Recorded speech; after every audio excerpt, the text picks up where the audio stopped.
And hello everyone, welcome back to another CSS tutorial. In this tutorial we're going to learn about overwriting previous CSS styling. So let's go and do something like ID, and we can say para for ID paragraph. You have a class para as well, and yeah. Now here we can go hashtag para, select ID, set the color of it to red. Now it's red. Now we select the class.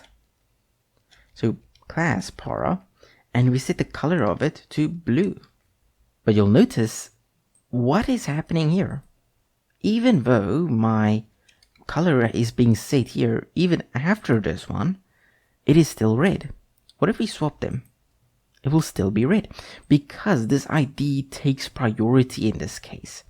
And that means that our class cannot overwrite this unless we use important. So exclamation mark important.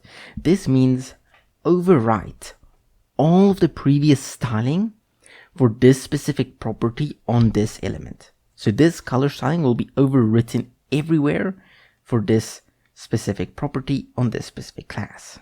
This is very handy if you have styling that is conflicting with each other and you really need to just bring new styling in without needing to mess around too much.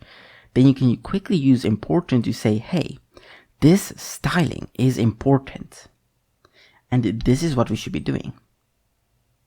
And if we were to move this ID here to underneath this class, then it will still show blue.